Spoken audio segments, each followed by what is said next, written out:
I told our friends that my ex-boyfriend was so big I sometimes barely felt my husband during sex. I said it at my 37th birthday dinner, with Ethan sitting beside me, and I knew before the words left my mouth that I was using the one private insecurity he had trusted me with. By Sunday, he was living somewhere else, and I still thought I could explain why he should come home. There had been no fight before dinner. That matters because for the first few days I tried to invent one. I wanted there to have been tension, too much wine, a mean comment from Ethan, anything that could turn what I did into a reaction instead of a choice. The truth was that Ethan had made the evening warm for me. He had spent Friday afternoon cooking short ribs because I once told him restaurant birthdays made me feel rushed. He borrowed extra dining chairs from our neighbor, bought the lemon cake I liked, and put together a playlist from the year we met. When our friends arrived, he took their coats, refreshed their drinks, and kept checking whether I was enjoying myself. We had been married 8 years. Ethan was the person who remembered how I took my coffee and which side of the bed helped my back. I was the louder one. I told bitter stories, made faster jokes, and liked being the person everyone watched when a conversation started to fade. For most of the night, the attention moved easily. There were 6 of us around the table: Camille and Rob, who had known us since before the wedding, and Jonah and Elise, who lived a few streets away. We ate too much, opened another bottle of wine, and drifted into stories about people we had dated in our 20s. Rob described an old girlfriend who had ranked every man she met by his car.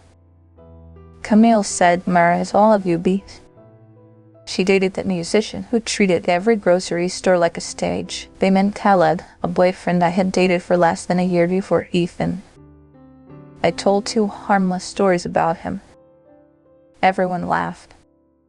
Then Jonah said Ethan must have been a peaceful change. After all that drama, it could have ended there. Instead, I felt the room moving on before I was ready. Ethan's hand rested beside his glass. My hand was on his leg beneath the table. I remember looking at him and remembering that conversation he and I had in our bedroom the previous winter. He had asked me plainly never to joke with other people about his body or what happened between us in bed. I remembered that boundary, and I crossed it because I knew the line would shock everyone back into listening. I leaned forward and said peaceful, yes. But Caleb was so big that after him, I sometimes barely feel Ethan during sex. Nobody spoke. I could have stopped. Instead, I smiled and added, I love my husband, obviously. I'm just saying the body remembers certain things. Elise made a short, startled sound that I treated as laughter. Rob stared into his drink. Camille said my name in a warning tone. Ethan looked at me. His face did not twist or redden. He did not raise his voice. He reached down, removed my hand from his leg, and placed it gently on the cushion beside me. Then he stood, picked up his drink, and carried it to the chair near the living room window. It was several feet away from the table. He sat down, crossed one ankle over the other, and looked toward the dark glass. That calm made me reckless. If he had yelled, I could have called him insecure. If he had stormed out, I could have called him dramatic.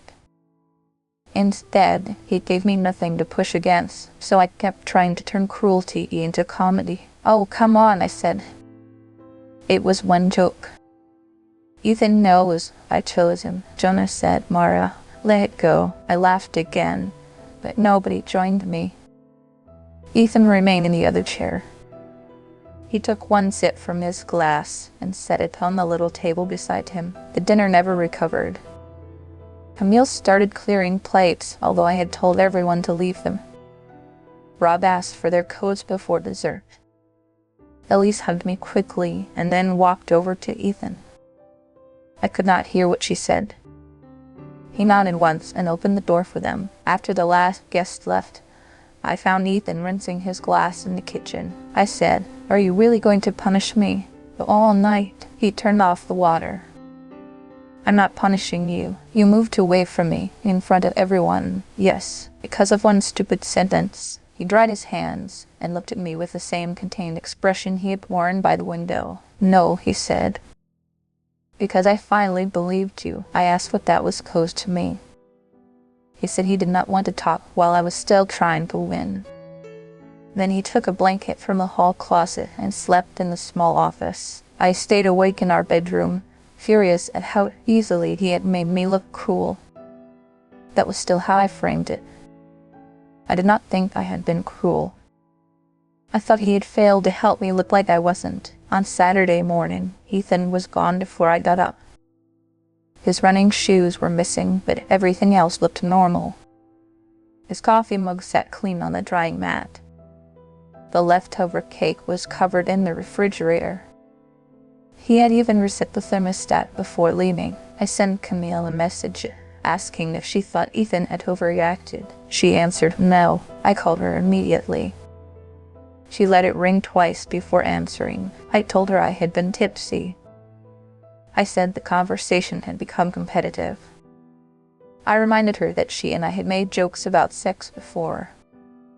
I kept offering explanations as if one of them might become permission. Camille waited until I finished. You looked at him before you said it, she told me. That is the part I can't get past. I said she was making it sound calculated. It was calculated. When I protested, she said, You wanted the room, Myra. You used Ethan to get it. Elise was no kinder. She admitted that the sound she had made at the table was a nervous laugh. Then she said, Please don't tell Ethan we both thought it was funny. We didn't. By noon, I had contacted every witness to my humiliation of my husband and learned that none of them wanted to help me rename it. Ethan returned late Saturday afternoon. He had spent the day with his sister Nina. He went straight to the office and closed the door. A few minutes later, I heard drawers opening. When I walked in, he was sorting clothes into 2 plastic laundry baskets. His work shirts were folded on the desk. His laptop charger, medication, and shaving kit sat beside them. I asked, What are you doing? Taking what I need for the next few weeks. Where are you going? Nina's tonight. I found a furnished place after that. I stood in the doorway and told him this was insane. He kept folding. You are leaving an 8-year marriage. Because I made one bad joke. He placed a sweater in the basket and said, You keep saying one because you want the counting to begin on Friday. I asked him when it was supposed to begin. He looked at me then. Maybe when you told Raul and Camille that marrying me was what women did after they were finished having fun. Maybe when you told the ladies I needed reassurance about my body. Maybe when you called me dependable in bed and waited for everyone to understand that you meant boring. I tried to interrupt each example. The first had been a compliment. The second was girl talk. The third had happened after cocktails at the lake house. Ethan waded through every defense. Then he reminded me about the night he had asked me to stop. It had been 9 months earlier, after Elise repeated one of my jokes in front of him. Ethan and I had gone home, and he told me that hearing private details come back through our friends made him feel exposed in his own marriage. He had not forbidden me from having close friends. He had not demanded a list of approved topics. He had asked for one boundary. His body and our sex life could not be material I used to entertain a room. I had promised. On Friday, I did not forget that promise. I reached for the exact insecurity underneath it because I knew it would make the joke sharper. Ethan said, You didn't accidentally expose something private. You picked the thing I asked you not to use. I started crying. At the time, I thought my tears proved that I understood. Really, I was terrified by the sight of those laundry baskets. I told him I was sorry. I said it had been disgusting and that I would never do it again. Then I reached for him. He stepped back without touching me. You were sorry after everyone stopped laughing, he said. You got more sorry when you saw me packing. I asked whether that meant my apology could never count. It means I can't tell yet what you're apologizing for. He slept at Nina's that night. On Sunday morning, he came back for his work clothes and the rest of what he needed. Followed him from room to room, making promises. I offered counseling, separate bedrooms, and passwords to a phone he had never asked to see. Each offer was just another way of asking him to stay before I had understood why he was leaving. At 11:16, Ethan carried the second laundry basket outside. He came back once for his coat. Then he stood in the entryway and told me he would keep paying his share of our bills while we decided what separation meant. He asked me to use email for practical questions and not to send friends or family after him. I asked if he still loved me. He closed his eyes for a moment. "That's why I need to leave before I let loving you become permission for this." Then he walked out. By Sunday afternoon, his side of the closet was mostly bare. His face wash was gone from the bathroom. The blue mug he used every morning was gone from the drying mat. Nothing had been smashed. Nothing had been thrown at me. There was no dramatic message for me to show people. Ethan had simply removed himself from a place where he no longer trusted the person closest to him. That quiet made it harder to maintain my preferred story. There was no act of revenge I could point to and call worse than mine. I still tried. My first long email began with the words, "I'm sorry, but..." After that came the whine, the birthday pressure, our friends' past jokes, and my certainty that I did not truly prefer Caleb. I wrote that Ethan knew my sense of humor. I wrote that he should judge 8 years instead of 8 seconds. Before sending it, I read the message aloud. Almost every sentence asked him to examine my intentions. None asked me to examine what he had experienced. I deleted it. The next day, I wrote only that I understood he wanted distance and would respect it. He replied with a list of household expenses and the times he would collect his mail. The formality hurt, but for once I did not use my hurt as proof that he was doing something wrong. Friends from my birthday dinner became careful around me. Jonah declined an invitation to meet for drinks. Elise stopped adding laughing faces to my messages. Camille came over once and sat at the same table where it had happened. I told her Ethan had been building a case against me by collecting old jokes. She shook her head. He remembered things that hurt him. That isn't the same as building the case. Then she reminded me of the summer barbecue 2 years earlier. I had told everyone Ethan was perfect husband material because he had no dangerous edges. People laughed.